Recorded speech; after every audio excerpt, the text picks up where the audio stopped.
ನೀವು ನೋಡ್ತಾ ಇದ್ದೀರಾ CBT ಕನ್ನಡ ಟಿವಿ. ಮೈಸೂರು ಮೂಡ ಹಗರಣ ಪ್ರಕರಣ ಮಂಡ್ಯದಲ್ಲಿ ಬಿಜೆಪಿ ಮುಖಂಡರ ಸುದ್ದಿಗೋಷ್ಠಿ. ಸಿಎಂ ಸಿದ್ದರಾಮಯ್ಯ ರಾಜೀನಾಮೆಗೆ ಬಿಜೆಪಿ ಆಗ್ರಹ. ನಾಳೆ ಮಂಡ್ಯದಲ್ಲೂ ಬಿಜೆಪಿ ಬೃಹತ್ ಪ್ರತಿಭಟನೆಗೆ ಕರೆ. ನಾಳೆ ಮಂಡ್ಯದ ಸಂಜೆ ವೃತ್ತದಲ್ಲಿ ನಡೆಯಲಿರುವ ಪ್ರತಿಭಟನೆ. ಮೈಸೂರಿನಲ್ಲಿ ಹೋರಾಟಕ್ಕೆ ಬೆಂಗಳೂರಿನಿಂದ ಮೈಸೂರು ತೆರಳುತ್ತಿರುವ ವಿಜಯೇಂದ್ರ ಹಿನ್ನೆಲೆ. ಮಂಡ್ಯದಲ್ಲಿ ಬಿಜೆಪಿ ರಾಜ್ಯಾಧ್ಯಕ್ಷ ವಿಜಯೇಂದ್ರರನ್ನು ಸ್ವಾಗತಿಸಿ ಜೊತೆಗೆ ಪ್ರತಿಭಟನೆ. ಬಳಿಕ ಮಂಡ್ಯದಿಂದ ಬಿಜೆಪಿ ರಾಜ್ಯಾಧ್ಯಕ್ಷರ ಜೊತೆ ಮೈಸೂರಿಗೆ ತೆರಳಲಿರುವ ಬಿಜೆಪಿಗಳು ಸುಮಾರು 700 ಕಾರುಗಳಲ್ಲಿ ಮೈಸೂರಿಗೆ ತೆರಳಲು ಸಿದ್ಧತೆ.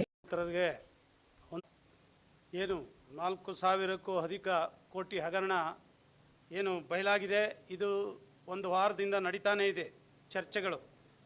ವಿರೋಧ ಪಕ್ಷವಾದಂಥ ನಮ್ಮ ಪಾರ್ಟಿ ಈ ಒಂದು ಮುಡ ಹಗರಣದಲ್ಲಿ ಆಗಿರುವಂಥ ಸನ್ಮಾನ್ಯ ಮುಖ್ಯಮಂತ್ರಿಗಳು ಮಾಡಿರುವಂಥ ತಮ್ಮ ಸ್ವಾರ್ಥ ಸಾಧನೆಗಾಗಿ ಮಾಡಿರುವಂಥ ಈ ಹಗರಣ ಅತ್ಯಂತ ದುಃಖಕರ ಮತ್ತು ಒಬ್ಬ ಸಾಮಾಜಿಕ ನಾಯಕರಾದಂಥ ಅವರು ಮಾಡಬಾರ್ದಂಥ ಇದೊಂದು ದೊಡ್ಡ ಹಗರಣ ಅಂತ ಹೇಳಲಿಕ್ಕೆ ಇಚ್ಛೆ ಪಡ್ತೇನೆ.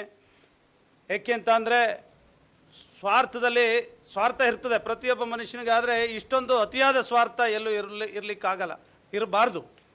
ಈಗ ಸುಪ್ರೀಂ ಕೋರ್ಟ್ ಕೂಡ ಆದೇಶ ಮಾಡಿದೆ, ಏನು ರೈತರಿಗೆ ಕೊಡಬೇಕಾದಂಥ ಅಂದರೆ ಪಾರ್ವತಿಯವರಿಗೆ ಕೊಟ್ಟಿರುವಂಥ ಲ್ಯಾಂಡು ಮತ್ತು ಅದನ್ನು ಮುಡಾದವರು ತೆಗೆದುಕೊಂಡಿರುವಂಥ ಲ್ಯಾಂಡು ಇದಕ್ಕೆ ಕಾಂಪನ್ಸೇಷನ್ ಕೊಡಬೇಕಾದ್ರೆ ಒಂದು ಯೂನಿವರ್ಸಲ್ ಇದನ್ನು ಕಾನೂನನ್ನು ಅರ್ಬನ್ ಡೆವಲಪ್ಮೆಂಟ್ ಮಾಡಿದೆ. ಅದರಲ್ಲಿ ಆ ಸರ್ಕ್ಯುಲರ್ನಲ್ಲಿ ಕೂಡ ಹೇಳಿದೆ, ಎಲ್ಲಿ ಡೆವಲಪ್ಮೆಂಟ್ ಮಾಡ್ತಿರೋ ಡೆವಲಪಿಂಗ್ ಏರಿಯಾದಲ್ಲಿ ಮಾಡಿದ್ದನ್ನ ಡೆವಲಪಿಂಗ್ ಏರಿಯಾದಲ್ಲೇ ಕೊಡಬೇಕು, ಅದನ್ನು ಡೆವಲಪ್ಡ್ ಏರಿಯಾದಲ್ಲಿ ಕೊಡ್ಲಿಕ್ಕೆ ಬರಲ್ಲ, ಅಂದರೆ ಹಳೆ ಲೇಔಟ್ನಲ್ಲಿ ಕೊಡ್ಲಿಕ್ಕೆ ಬರಲ್ಲ.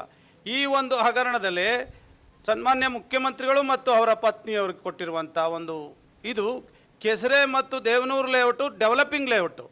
ಇವ್ರು ಕೊಡ್ತಾ ಇರೋದಲ್ಲಿ ವಿಜಯನಗರ ಲೇಔಟು ಡೆವಲಪ್ಡ್ ಲೇಔಟಲ್ಲಿರುವಂಥ ವ್ಯಾಲ್ಯೂನೇ ಬೇರೆ, ಡೆವಲಪಿಂಗ್ ಏರಿಯಾದಲ್ಲಿ ಫಿಕ್ಸ್ ಮಾಡಿರುವಂಥ ವ್ಯಾಲ್ಯೂನೇ ಬೇರೆ. ಅಂದರೆ ಒಬ್ಬ ಅಲಾಟಿಗೆ ಕೊಡಬೇಕಾದ್ರೆ ಒಬ್ಬ ರೈತನಿಗೆ ಒಂದು ಸೈಟನ್ನು ಕೊಡಬೇಕು, 1 ಎಕರೆಗೆ ಡೆವಲಪ್ಡ್ ಮಾಡಿದಂಥ ಏರಿಯಾ 24,000 ಸ್ಕ್ವೇರ್ ಫೀಟ್ ಬರ್ಬೋದು ಅಂದಾಜು. ಅಂದರೆ 44,000ದಲ್ಲಿ ಎಲ್ಲ ರಸ್ತೆ ಮತ್ತು ಪಾರ್ಕು ಎಲ್ಲ ಸಿವಿಕ್ ಕಮ್ಯುನಿಟೀಸ್ ಕಳೆದ್ರೆ 24,000 ಅಡಿ ಬರ್ತದೆ.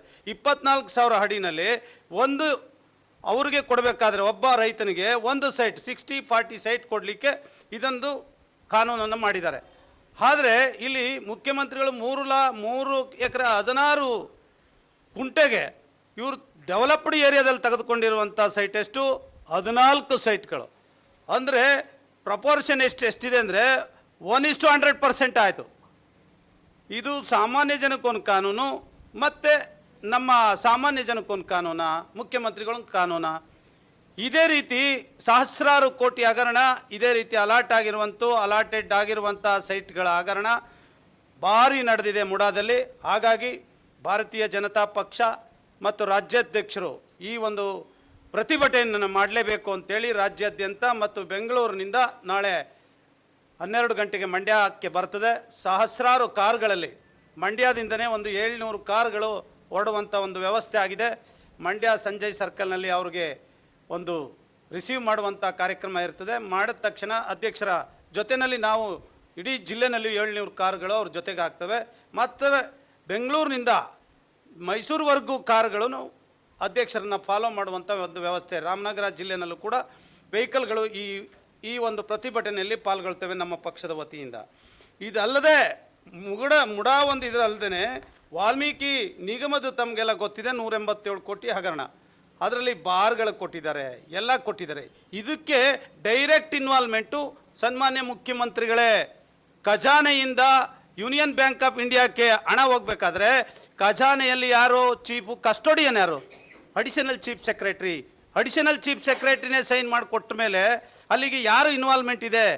ಕಸ್ಟೋಡಿಯನ್ ಆದಂಥ ಅಡಿಷನಲ್ ಚೀಫ್ ಸೆಕ್ರೆಟರಿ ಇದ್ದಾರೆ, ಚೀಫ್ ಮಿನಿಸ್ಟ್ರು ಕೂಡ ಇದಕ್ಕೆ ಇನ್ವಾಲ್ವ್ ಆಗಿದ್ದಾರೆ. ಮತ್ತು ಇದಕ್ಕೆ ನಾಗೇಂದ್ರ ಅವರು ಅಂದಿನ ಮಂತ್ರಿಗಳು ಈ ಕಿಂಗ್ ಪಿನ್ ಅಂತ ಏನು ಹೇಳ್ತಾ ಇದ್ದೀವಿ ಅದು ಕೂಡ ಇದಕ್ಕೆ ಸೇರಿ ಡೈವರ್ಟ್ ಮಾಡಿ ಹಣನ ತೆಲಂಗಾಣ ಎಲೆಕ್ಷನ್ಗೆ ಉಪಯೋಗಿಸಿರುವಂಥದ್ದು ನಿಚ್ಚಳವಾಗಿ ಕಾನೂನಾತ್ಮಕ ತೊಡಕಿನಲ್ಲಿ ಸಿಕ್ಕಾಕೊಂಡಿರೋದು. ಇದರಲ್ಲಿ ಮನಿ ಲ್ಯಾಂಡ್ರಿಂಗ್ ಕೂಡ ಆಗಿರೋದ್ರಿಂದ CBI ಕೂಡ ಇದಕ್ಕೆ ಏನು ಯೂನಿಯನ್ ಬ್ಯಾಂಕ್ ಅದು ನಕಲಿ ಅಕೌಂಟ್ಗೆ ಒರಿಜಿನಲ್ ಅಮೌಂಟು ಖಜಾನೆ 2 ಇಂದ ಹೋದಂಥ ಹಣ ನಕಲಿ ಅಕೌಂಟ್ ಯೂನಿಯನ್ ಬ್ಯಾಂಕ್ ಆಫ್ ಇಂಡಿಯಾಕ್ಕೆ ಹೋಗಿದೆ. ಅಂದರೆ ಇದು ಮನಿ ಲ್ಯಾಂಡ್ರಿಂಗ್ ಪರ್ಪಸ್ಗೆ ಮಾಡಿರುವುದರಿಂದ ಇವತ್ತು ಇ ಡಿ ಮತ್ತು CBI ಇದಕ್ಕೆ ಇನ್ವಾಲ್ವ್ಮೆಂಟ್ ಇದೆ. ರಾಜ್ಯ ಸರ್ಕಾರ CBI ಕೊಟ್ಟಿಲ್ಲ, ಆದರೂ ಕೂಡ Union Bank of India central ಗೌರ್ಮೆಂಟಿಗೆ ಸೇರಿರೋದ್ರಿಂದ ಅವರು ಇಮಿಡಿಯೇಟು CBI ಮತ್ತು ಇ ಡಿಗೆ ಕೊಟ್ಟಿರೋದ್ರಿಂದ ಇ ಡಿ ಕೂಡ ಇದನ್ನು ಕೈಗೆತ್ಕೊಂಡಿದೆ. ಇದು ಕೂಡ ರಾಜ್ಯ ಸರ್ಕಾರದ ತಪ್ಪು. ಮತ್ತು ರಾಷ್ಟ್ರೀಯ ಆಯೋಗ SC ST ಆಯೋಗ ಕೂಡ ಇವತ್ತು 14,730 ಕೋಟಿ ಏನಾಗಿದೆ ಅಂತೇಳಿ ಅಲ್ಲಿಯ joint secretary, central government joint secretary ಒಂದು ಲೆಟರ್ನ ಕೂಡ ಬರೆದಿದ್ದಾರೆ.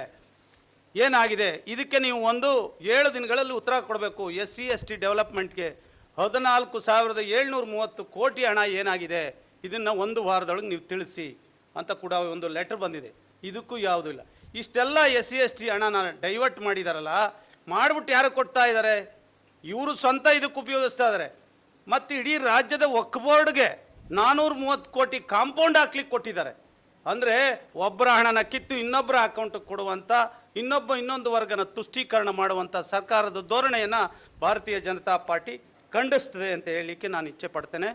ಮತ್ತು ನಾಳೆ ನಡೆಯುವಂಥ ಒಂದು ಬೃಹತ್ ಕಾರ್ಯಕ್ರಮದಲ್ಲಿ ನಾವುಗಳು ಎಲ್ಲ ಭಾಗವಹಿಸ್ತಾ ಇರೋದ್ರಿಂದ ತಾವುಗಳು ಇದಕ್ಕೆ ಸಹಕಾರ ಕೊಡಿ ಅಂತ ನಾನು ತಮ್ಮಲ್ಲಿ ವಿನಂತಿಸ್ತಾ, ಈ ಒಂದು ಬೃಹತ್ ಕಾರ್ಯಕ್ರಮದಲ್ಲಿ ಮತ್ತು ಮುಖ್ಯಮಂತ್ರಿಗಳಾದಂಥ ಸಿದ್ದರಾಮಯ್ಯನವರು ರಿಸೈನ್ ಮಾಡಬೇಕು ಅನ್ನೋ ಒಂದು ಹಕ್ಕು ಒತ್ತಾಯವನ್ನು ನಾವು ಇವತ್ತು ಭಾರತೀಯ ಜನತಾ ಪಕ್ಷ ಮಂಡ್ಯ ಜಿಲ್ಲಾ ಘಟಕ ಒತ್ತಾಯಿಸ್ತಾ ಇದೆ ಅಂತ ಹೇಳಲಿಕ್ಕೆ ನಾನು ಇಚ್ಛೆ ಪಡ್ತೇನೆ.